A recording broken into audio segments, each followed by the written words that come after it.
अस्सलाम all of you. उम्मीद करती हूँ आप सब खैरियत से होंगे। Welcome to my channel. आज मैं आप लोगों के लिए बहुत ही यूनिक नेकलाइन लेकर आई हूँ जो कि स्टिच करने में भी इजी है और दिखने में उतना ही स्टाइलिश लगती है। आप भी ज़रूर इसको ट्राई कीजिएगा। इस पर मैंने बकल भी यूज़ किया और इस पर मैंने पर्ल्स भी लगाए हैं और उससे और एलिगेंट लग रहा है ये नेकलाइन।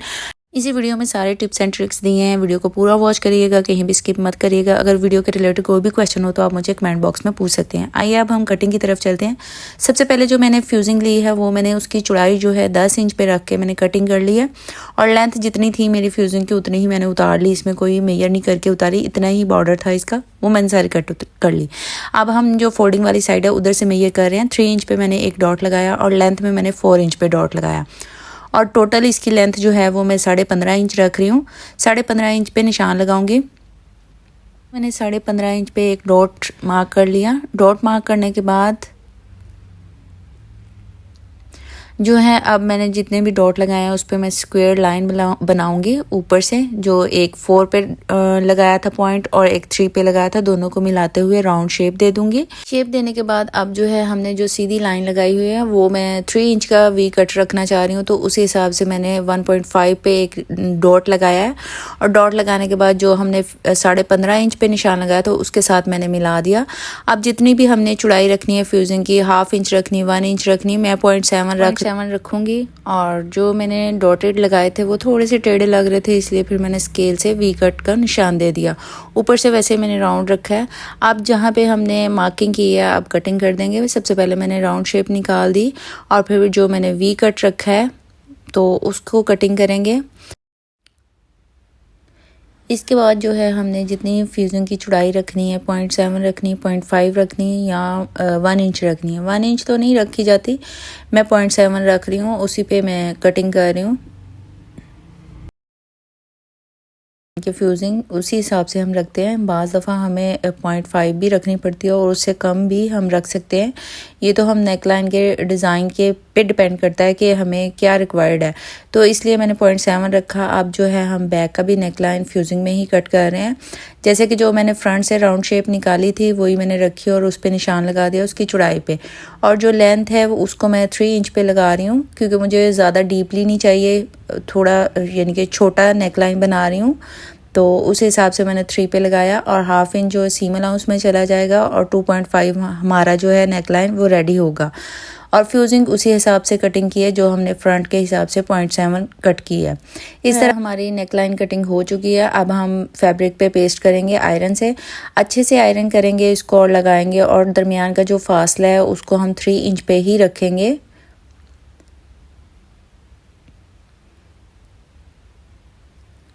अब जो है मैंने फोल्डिंग मार्जिन 0.5 रख के कटिंग कर दिया एक्स्ट्रा फैब्रिक को।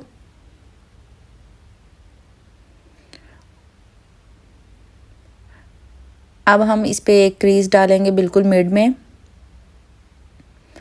और ऊपर से एक्स्ट्रा कट कर देंगे और दरमियान में जो है राउंड शेप के साथ एक कट लगाया है ताकि फोल्डिंग इजी से हो सके हमारी। इसको सारे को फोल्ड कर लिया है प्रेस से अच्छे से और फिर इस पे हम सीम लगाएंगे। ऐसे ही हम बैक जो है नेकलाइन वो भी हम ऐसे ही पेस्ट करेंगे फैब्रिक पे और 0.5 छोड़ते हुए फैब्रिक और कट कर देंगे। इस पे भी एक क्रीज डालेंगे।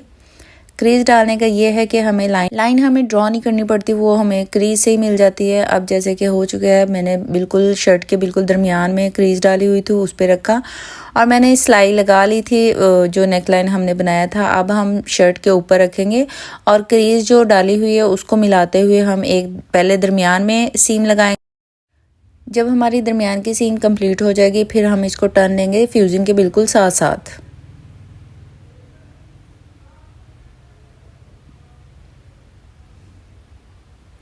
हमेशा हमें दरमियान से ही नेकलाइन लगानी चाहिए, उतनी ही नीट लगती है।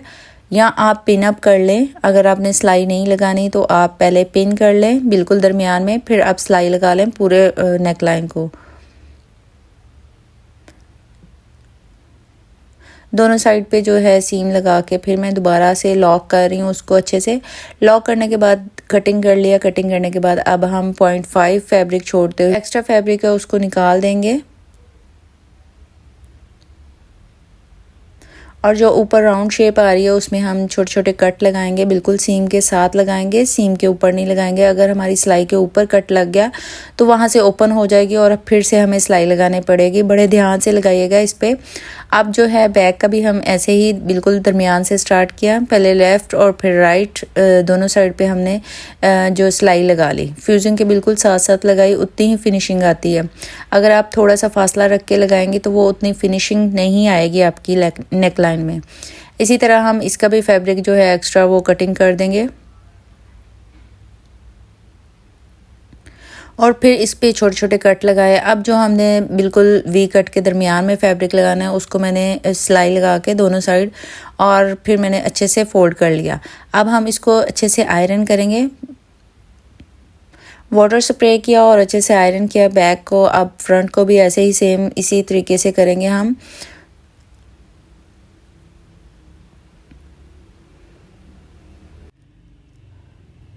कोने से अच्छे से हम सारे बाल निकालेंगे, कोई बल नज़र नहीं आ रहा, उतना ही नीट बनेगा। और जो फैब्रिक पे मैंने सीम लगाई थी वी कट में लगाने के लिए उसको भी मैंने अच्छे से प्रेस कर लिया। जो एम्ब्रॉयडरी है वो ऊपर वाली साइड पे रखेंगे, जो खाली है वो हम नीचे वाली साइड पे रखेंगे। आप देख सकते हैं कि मैंने जो है वी कट के अंदर वो फैब्रिक रख लिया है। रखने के बाद अब मैं मेजर करूँगी इसको।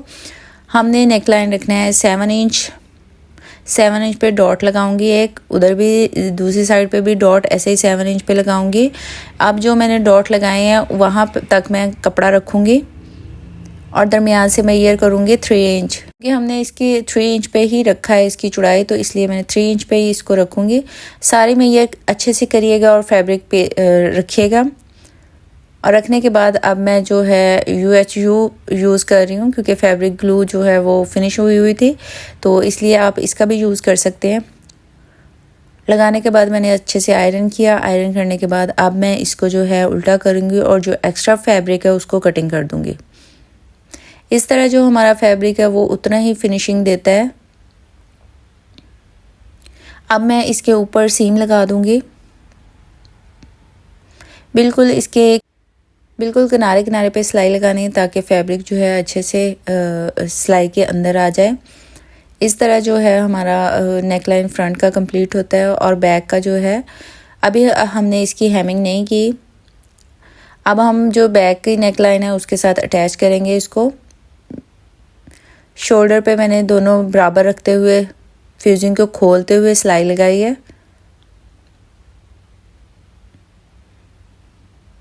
अब दोनों को अच्छे से दूसरी से दोनों को फोल्ड करेंगे। आप देख सकते हैं दोनों को मैंने रखा शोल्डर को मिलाते हुए। मिलाने के बाद मैंने फ्यूजिंग को खोला। खोलने के बाद मैंने इस पे सीम लगाई।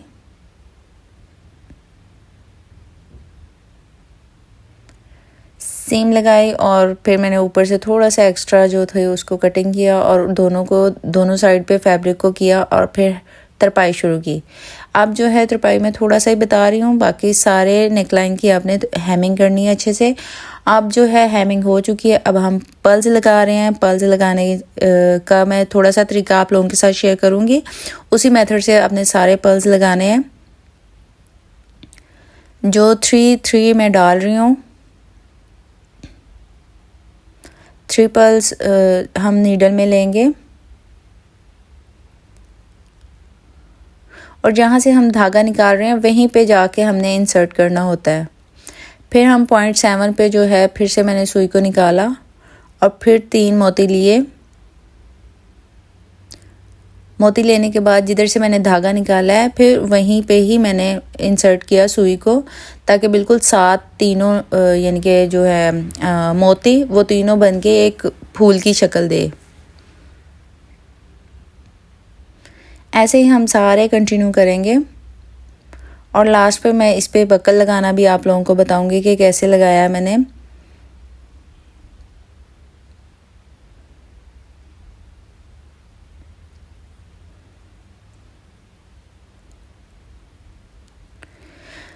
आप इसको अगर मेरी वीडियो पसंद आती है तो प्लीज़ कमेंट में ज़रूर बताइएगा। अगर कोई भी क्वेश्चन हो तो आप मुझसे पूछ सकती हैं, मैं आप लोगों को रिप्लाई दूंगी।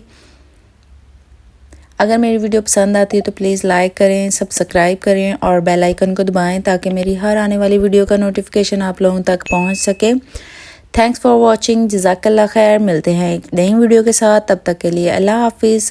और इस पे बकल लगाना ज़रूर देखिएगा, जैसे कि सिल्वर है और मैंने रखा और सुई से इसको सारे को मैंने अटैच कर दिया। अल्लाह हाफिज़।